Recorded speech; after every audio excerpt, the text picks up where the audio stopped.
Hey viewers, welcome back to your own channel Target Bullseye। आज के video में हम लोग बात करेंगे पर्सिस्टेंट सिस्टम्स लिमिटेड के ऊपर। बने रहिए वीडियो में आखिरी तक बिकॉज हम लोग इसमें फंडामेंटल और टेक्निकल एनालिसिस दोनों करने वाले हैं। साथ ही हम लोग चार्ट पे ये देखेंगे इसके लेवल्स एंड टारगेट क्या निकल के आते हैं। और अगर आपको आखिरी में वीडियो अच्छा लगता है तो प्लीज़ इसको लाइक एंड शेयर ज़रूर करें बिकॉज काफ़ी मेहनत लगती है एक वीडियो बनाने में। और अगर आप हमारे चैनल पे नए हैं तो चैनल को सब्सक्राइब करना भी ना भूलें। बढ़ते हैं हम लोग वीडियो में आगे की तरफ। सबसे पहले अगर देखें ये कंपनी आपके इनकॉर्पोरेट हुई थी as Persistent Systems Private Limited के नाम से ऑन May 30th 1990। ये कंपनी जनरली इंगेज्ड है आपके in the business of software product, जहाँ पे ये मैन्युफैक्चर करते जो भी सॉफ्टवेयर प्रोडक्ट हैं। उसके बाद अगर हम लोग देखें तो ये कंपनी आपके साथ ही साथ ऑफर करती है complete product life cycle services. Next यहाँ पे देखें ये कंपनी आपके पब्लिक लिमिटेड कंपनी हो गई थी आपके सितंबर 17 में 2007 को, और तब से इस कंपनी का नाम चेंज होके हो गया है पर्सिस्टेंट सिस्टम्स लिमिटेड। ये कंपनी डिज़ाइन डेवलप और मेंटेन करने के साथ साथ जो भी सॉल्यूशंस प्रोवाइड करते हैं वो आपके जो कस्टमर्स होते हैं उनकी एक्सपेक्टेशन के अकॉर्डिंग ये सारे जो भी सॉफ्टवेयर्स के फंक्शनैलिटीज़ हो गए या फिर इन्हांसमेंट है फंक्शनैलिटीज़ में, ये सारे ही कस्टमर्स के रिक्वायरमेंट के अकॉर्डिंग किए जाते हैं। नेक्स्ट यहाँ पे देखें तो ये कंपनी रिकग्नाइज हुई है as one of the leading technology companies.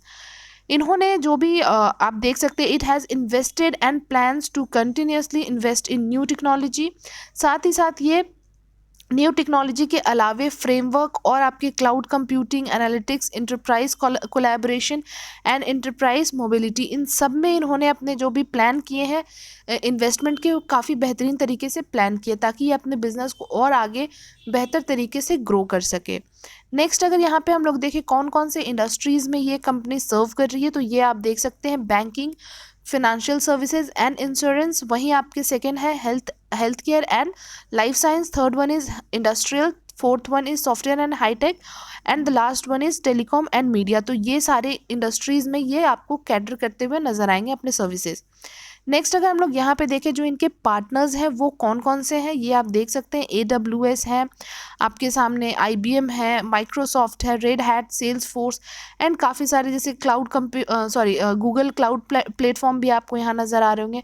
तो ये काफ़ी सारे इनके जो पार्टनर्स हैं पर्सिस्टेंस के वो नज़र आ रहे हैं। नेक्स्ट अगर हम लोग यहाँ पे देखते हैं इस कंपनी के, अगर हम लोग Q2 के नंबर्स पे नज़र डालें तो ओवरऑल आप देख सकते हैं क्वार्टर ऑन क्वार्टर पे ये आपके जो नंबर्स निकल के आ रहे हैं अराउंड 182.3 मिलियन $। ये आपके Q2 FY22 के रेवेन्यू निकल के आ रहे हैं। वहीं अगर हम लोग यहाँ जो इनके नंबर्स हैं या परसेंटेज आप कह लें YoY बेसिस पे जंप कितने हुए हैं वो 34% के आसपास जंप हुए हैं।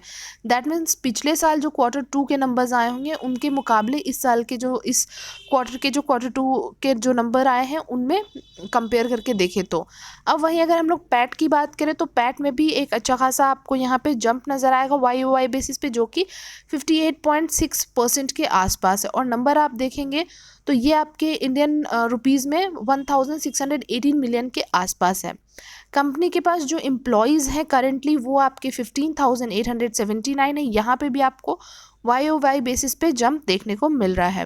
नेक्स्ट अगर हम लोग देखें यहाँ पे वैसे तो TTM रेवेन्यू हम लोग डिस्कस नहीं करेंगे, मार्केट कैपिटलाइजेशन के बारे में बात करें तो आपके $, में ये 3.8 बिलियन के आसपास नज़र आ रहा है। और यहाँ पे भी आपको जो चीज़ें हैं जो परसेंटेज है उसमें आपको बढ़ोतरी देखने को मिली है। अब यहाँ अगर हम लोग देखें जो इनके स्ट्रॉन्ग जो प्रेजेंस रहे हैं वर्ल्ड वाइड वो किस तरीके से हैं तो ये आप देख सकते हैं strong global presence with 15,879 team members across different geographics. तो यहाँ आपको इनके जो टीम मेंबर्स हैं वो अलग अलग जगह पे प्रेजेंस आपको देखने को मिलेंगे।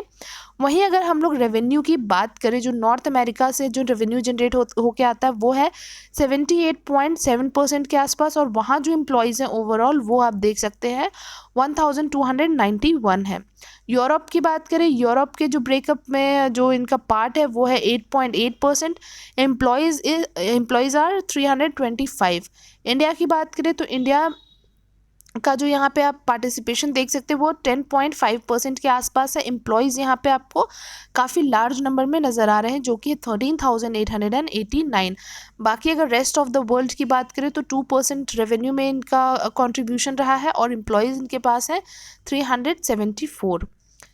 अब यहाँ हम लोग एनालिस्ट की बात कर लेते हैं कि एनालिस्ट का क्या कहना है। तो 65% एनालिस्ट आपको यहाँ पे बाइंग की रेटिंग दे रहे हैं, 23% होल्ड की और 12% आपको सेल की रेटिंग दे रहे हैं।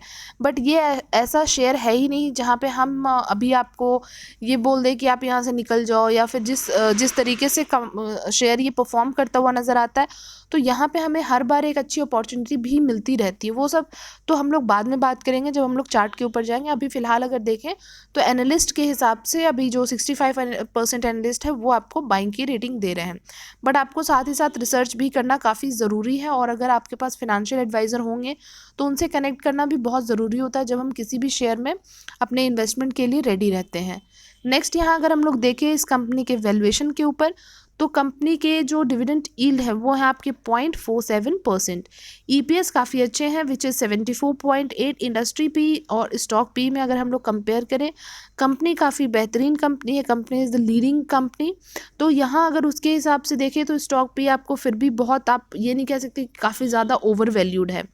अब वहीं अगर डिलीवरेबल्स की बात करें, आज के दिन भी इसमें अच्छी खासी डिलीवरी होती हुई नज़र आई है, जो कि आप यहाँ देख रहे हैं। नेक्स्ट अगर देखें जो इनके रिटर्न्स हैं वो किस तरीके के हैं, तो रिटर्न्स में कहीं भी किसी भी तरह का हमें डाउट करने का मतलब ही नहीं बनता है, क्योंकि इतने बेहतरीन रिटर्न्स जो जो जो कंपनी आपको बना के दे सकती है वो ये है। और अगर हम इसी में डाउट करेंगे तो फिर हम किसी और कंपनी के आई थिंक क्या कह सकते हैं कि रिटर्न पे हमें भरोसा ही नहीं रहेगा, क्योंकि इस कंपनी ने इतना अच्छा और इतना बेहतरीन रिटर्न बना के दिया। आप कोई भी टाइम फ्रेम ले ले, 1 ईयर हो, 2 ईयर हो या फिर 3 ईयर्स हो, तो हर एक टाइम फ्रेम में आपको बेहतरीन एक परफॉर्मेंस दिखाई दी है कंपनी के तरफ से।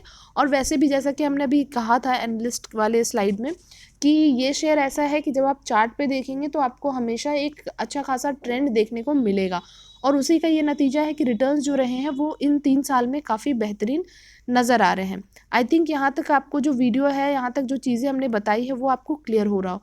कोई अगर डाउट रहता है तो आप हमें कमेंट बॉक्स में अपने क्वेरी डाल सकते हैं, जहाँ से हम आपको रिप्लाई बैक कर सकें। चलिए नेक्स्ट अगर हम लोग स्लाइड की बात करें, क्वार्टरली बेसिस के जो रिजल्ट्स हैं वो क्या है। तो सेल्स में आपने देख ही लिया है, यहाँ पे नंबर्स आपको बढ़ते हुए दिख रहे हैं और काफ़ी अच्छे नंबर्स बढ़े हैं। वहीं ऑपरेटिंग प्रॉफिट की बात करें या फिर बात करें हम लोग नेट प्रॉफिट के ऊपर, तो हर एक में आपको क्वार्टरली बेसिस पे जो है वो जंप नज़र आ रहे होंगे। दिसंबर 20 से लेके हम लोग सितंबर 21 के क्वार्टर की बात कर रहे हैं। तो यहाँ ओवरऑल जो क्वार्टरली रिजल्ट्स हैं उसमें हमें बढ़ोतरी देखने को मिली है।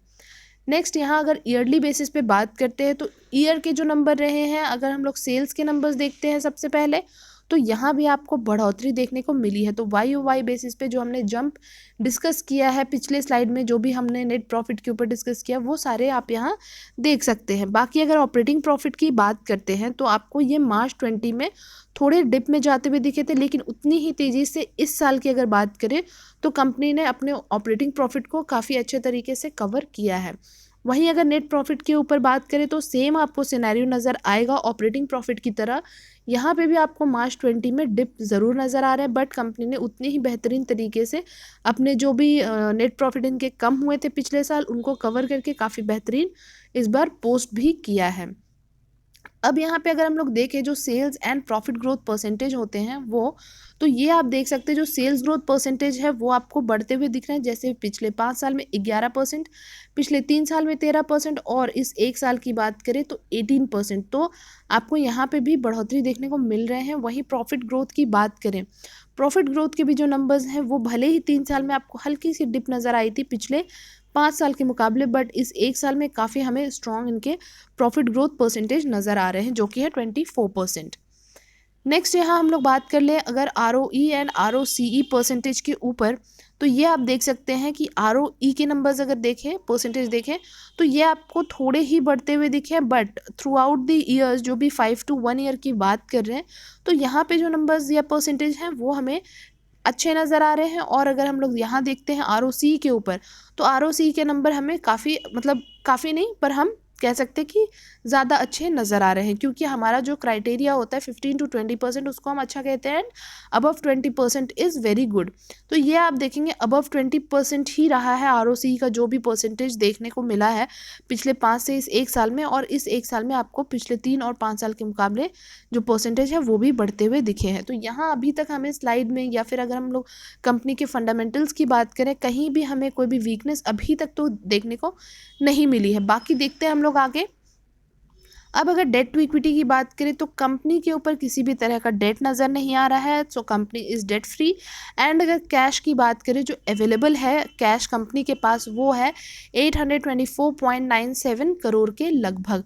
तो कंपनी के पास अच्छा खासा आप देख सकते हैं कैश भी अवेलेबल है, एंड कंपनी के ऊपर किसी भी तरह की अभी फ़िलहाल कोई भी डेट भी नज़र नहीं आई है।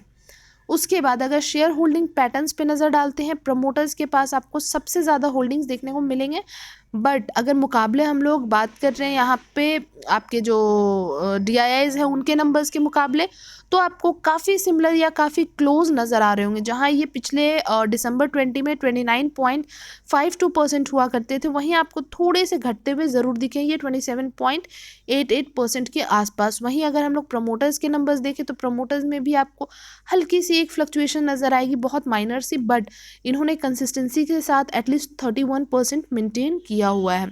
बाकी अगर उसके बाद बात करें प्रमोटर्स एंड पब्लिक के होल्डिंग्स के प्रमोटर्स एंड DIIs के होल्डिंग्स के बाद अगर बात करते हैं तो FII और पब्लिक के बारे में बात होगी। यहाँ पे आप देख सकते हैं पब्लिक के पास जो होल्डिंग है उन्होंने अपने होल्डिंग्स को बढ़ाया था बीच में, और उसके बाद इस क्वार्टर की बात करें हल्की सी यहाँ पे एक आपको आप कह सकते हैं कि डिप देखने को मिल रही है। वहीं अगर हम लोग देखते हैं जो पब्लिक के होल्डिंग्स है, पब्लिक के होल्डिंग आपको बढ़ते हुए दिखे हैं। बाकी अदर्स में आप देख सकते हैं कुछ परसेंटेज अदर्स की कैटेगरी में भी आपको फॉल डाउन होते हुए नजर आएंगे। वहीं अगर प्रमोटर्स के ऊपर जो प्लेजिंग की बात करें तो यहाँ पे भी प्लेजिंग भी कोई नज़र नहीं आ रही है। तो दैट मीन्स ओवरऑल अभी तक हमने जो देखा है कंपनी के ऊपर, कंपनी के बारे में जो भी इंफॉर्मेशन हमने देखे हैं वो हमें यहाँ काफ़ी अच्छे नज़र आ रहे हैं। सो द नेक्स्ट इज़ कौन कौन से म्यूचुअल फंड्स हैं जो आपको इसमें इन्वेस्टमेंट करते हुए नजर आएंगे, तो ये आप देख सकते हैं। First one is from Kotak emerging equity fund direct growth, जिनके परसेंटेज ऑफ इन्वेस्टमेंट है 4.09। उसके बाद आप देख सकते हैं HDFC small cap fund direct growth, जिनके आपको परसेंटेज नज़र आ रहे हैं 3.80। The next one is Invesco India mid cap fund direct growth 3.67% के investment. And the last one is L&T emerging business fund direct growth, जिनके हैं 3.39% के आसपास इन्वेस्टमेंट। सो अब हम लोग आगे बढ़ते हुए चलते हैं सीधा चार्ट के ऊपर, और वहाँ पे हम लोग देखेंगे कि किस तरीके से कंपनी अभी तक जो मार्केट में किस तरीके से परफॉर्म करती हुई आई है। उस स्लाइड में हम लोग जाने से पहले बस एक चीज़, अगर अभी तक आपने डीमैट अकाउंट ओपन नहीं कराया है, आपको हमारे डिस्क्रिप्शन बॉक्स में डीमैट अकाउंट ओपनिंग के जो लिंक है वो, और साथ ही साथ टेलीग्राम चैनल के आपको लिंक भी मिल जाएंगे। अगर आपको कोई एडिशनल इन्फॉर्मेशन चाहिए है तो आप वहाँ जाके हमें ज्वाइन कर सकते हैं टेलीग्राम पे। बाकी डीमैट अकाउंट ओपन कराने के जो भी प्रोसेस है वो भी आपके लिखे हुए हैं वहाँ पे। नेक्स्ट अब देख लेते हैं अगर चार्ट के ऊपर, तो चार्ट में आप देख सकते हैं जहाँ ये 730 के प्राइस पे नज़र आता था आपको ड्यूरिंग कोविड, या आप कह सकते हैं कि जो मार्च से पहले, उसके बाद ये प्राइस आपको 425 के प्राइस तक गिरता हुआ भी नज़र आया। उसके बाद अगर देखें हम लोग तो 730 से लेके आज अगर सबसे हाईएस्ट की बात करते 4,385 रुपीज़ के प्राइस पे ये आपको कुछ 4 हफ्ते पहले ये ट्रेड करता हुआ नज़र आ रहा था। तो आप खुद देख सकते हैं कि कितना मल्टीफोल्ड रिटर्न आपको इस कंपनी ने बना के दिया है इस 1 से 1.5 साल के टाइम फ्रेम में। बाकी अगर हल्की फुल्की हम लोग डिप की बात करें तो वो तो होते रहते हैं हर एक शेयर में, बट अगर प्रॉफिट की बात करें तो प्रॉफिट काफ़ी बेहतरीन रहे हैं। और ये शेयर अगर हम लोग देखें तो यहाँ आपको जो 20 वीक EMA के जो आप देख सकते हैं लाइन, रेड लाइन, उससे ऊपर दैट मीन्स 10 वीक EMA के ऊपर ही आपको सपोर्ट लेता हुआ दिख रहा है, और उसी को रिस्पेक्ट करते हुए आपको ऊपर की तरफ बढ़ता हुआ दिख रहा है, या आप कह सकते हैं जो बुल रन इसमें आया हुआ वो आपको देखने को मिल रहा है। अब यहाँ देखते हैं अगर हमें फ्रेश इन्वेस्टमेंट करना है या फिर हमें एक्यूमुलेशन करना है, एवरेजिंग करनी है, तो हमारे लिए कहाँ पे बेहतर मौके निकल के आते हैं वो हम लोग बात करेंगे छोटे टाइम फ्रेम के ऊपर, ताकि जो चीज़ें हैं वो हमें बेहतर तरीके से क्लियर हो पाए और हम एक बेहतर डिसीजन बना पाए। अब यहाँ अगर हम लोग देखें 1 डे के टाइम फ्रेम पे तो सेम सिनेरियो आपको नज़र आएंगे कि मोस्टली आपको मोस्ट ऑफ द टाइम अपने 10 डे और 20 डे EMA के आसपास आपको ये सपोर्ट लेता हुआ शेयर नज़र आता है। बाकी कुछ टाइम पहले इसमें काफ़ी अच्छी खासी एक प्रॉफिट बुकिंग भी देखने को मिली है। बाकी अगर अब भी आप नज़र डालोगे MACD के बेसिस पे, यहाँ ऑलरेडी क्रॉसओवर होने के लिए की तैयारी में लगा हुआ है ये शेयर। बाकी अगर देखें तो जो प्राइस करेक्शन होना था इसको 4385 के प्राइस से, वो भी हो चुका है। कुछ लोगों ने ऑब्वियसली इसमें पहले ही इन्वेस्टमेंट कर दिया होगा। जो लोग नीचे के जो सपोर्ट निकल के आ रहे थे वहाँ पे हो सकता है कुछ लोगों ने एक्यूमुलेशन या फ्रेश इन्वेस्टमेंट किया होगा ऑलरेडी, जो कि 36 to 3700 के प्राइस के आसपास था। उसके बाद अगर हम लोग देखें तो ये आपको अभी जिस प्राइस पे सपोर्ट लेता हुआ दिख रहा है, विच इज़ 3791 के 3970 के आसपास नज़र आ रहा है। तो यहाँ से ये सपोर्ट लेके आपको एक बाउंस बैक देखने को मिला है और आने वाले टाइम में ये 4300 को ब्रेक करने की कोशिश कर सकता है। अभी 4251 के प्राइस पे, वहीं 4350 के प्राइस को ये ब्रेक करने की कोशिश कर सकता है। और वहाँ से ये अगर एक स्ट्रॉन्ग कैंडल आपको बनता हुआ दिखे तो आप कंफर्म हो सकते हैं कि ये आपको शेयर वापस से आप जो लेवल था उससे भी ऊपर आपको जाता हुआ नज़र आ सकता है, जो कि 4500 हो गई या फिर 5000 के लेवल तक जाता हुआ नज़र आएगा। बाकी अगर आपको किसी भी डिप में ये शेयर मिले किसी भी दिन, बाकी यहाँ पे कोई चांसेस लग नहीं रहे हैं कि ये आपको कहीं भी डिप में मिलने वाला है, तो आप चाहें तो अगर आपको एक्यूमुलेशन करने हैं तो वो आप कर सकते हैं। वो आपके लिए काफ़ी बेहतरीन समय है। बाकी इस शेयर में हमेशा यही होता है कि आप सोचते रह जाते हैं कि भाई हमें यहाँ एंट्री लेनी है और ये आपके हाथ नहीं लगता है। तो यहाँ पे भी आपको एक अच्छा मौका नज़र आ रहा है, बिकॉज अभी अभी इसमें आपको एक ब्रेकआउट होता हुआ दिखा है, एक अच्छी स्ट्रॉन्ग कैंडल बनती हुई दिखी है। तो यहाँ से भी अगर कॉन्फर्मेशन हो जाए तो आप काफ़ी अच्छे तरीके से इसमें अगर एंट्री लेते हैं तो आपको काफ़ी बेहतरीन जो रिटर्न होंगे वो भी निकल के बन के आएंगे। तो चलिए, आज की वीडियो में हमने काफ़ी कुछ डिस्कस किया है। आप चाहें तो आप इसमें इन्वेस्ट कर सकते हैं, आप चाहें तो नहीं इन्वेस्ट कर सकते, ये टोटल आपके ऊपर डिपेंड करता है। बाकी कोई अगर डाउट रह जाता है या फिर कुछ वीडियो में पूछना रह जाता है, आपके लिए कुछ है वैसे डाउटफुल कुछ क्वेश्चंस हैं, तो वो आप हमें हमारे कमेंट बॉक्स में पूछ सकते हैं अपनी क्वेरीज। बाकी हम लोग कोशिश करेंगे कि आपको जितनी जल्द से जल्द हो सके वहाँ रिप्लाई बैक करने की। चलिए, आपसे मिलेंगे नेक्स्ट वीडियो में बहुत ही जल्द। तब तक के लिए thank you and take care.